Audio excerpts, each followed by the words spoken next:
رمضان رمضان رمضان يا حبيبي. بسم الله الرحمن الرحيم. الحمد لله رب العالمين ولا عدوان إلا على الظالمين والصلاة والسلام على رسولنا محمد وعلى آله وصحبه أجمعين. أما بعد. Assalamu alaikum ve rahmetullahi ve berekatuhu. Hürmetli ustazlar ve kırındaşlar, bugünkü dersimiz Ramazan'daki gündelik soğatının 11. kısmı. Ahmak nadan bilen cidelleşmen.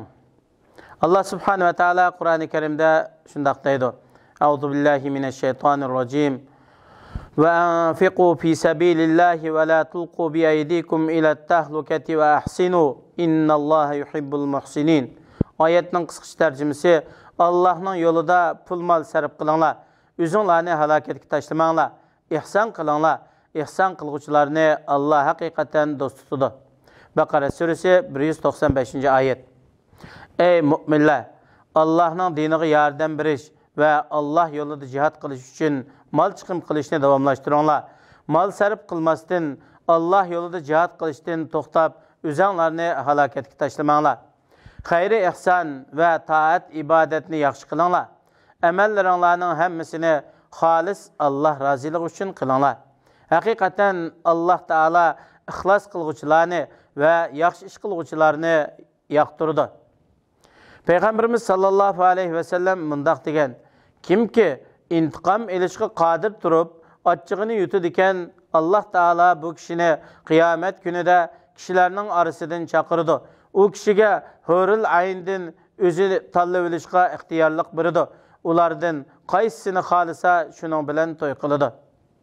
Hikoya. Bir kichik bola onasi bilan tonelning ichida ketyapsa, tonelga qapsilib qolgan bir yuk mashinasini ko'ribdi. Atrofda qatnash saqchilari, o't o'chirish xodimlari, hatto tiz qutqizish atirtimi bor ekan. Ular har qanday qilsimi yuk mashinasini u yerdan chiqara olmabdi. Bola onasiga, "Ana, men bu mashinani qanday chiqarishni bilaman" debdi. Onasi uning so'ziga parvo qilmay, "Shuncha saqchilar, o't o'chirish xodimlari amal qila olmayotsa, sen qanday chiqaratding? Aqlga uyg'un gap qilgin" deb uning so'ziga parvo qilmabdi. Kichik bola qatnash saqchisining yoniga borib, "Boshliq, bu mashinani bu yerdan chiqarishga mening amalim bor. Sizlar mashinaning chaqining yilini azroq chiqarib o'tib, haydab chiqinglar" debdi. Saqchi shunday qilgan ekan, mashina bu yerdan chiqibdi.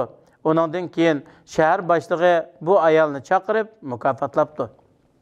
Hikmat: ahmoq nodon bilan jidallashmang. Kishilar u ikkilarning orasini ayirishda xato ketadi. Ya'ni qaysining ahmoq jahil, qaysining aqlli ekanligini bilolmaydi.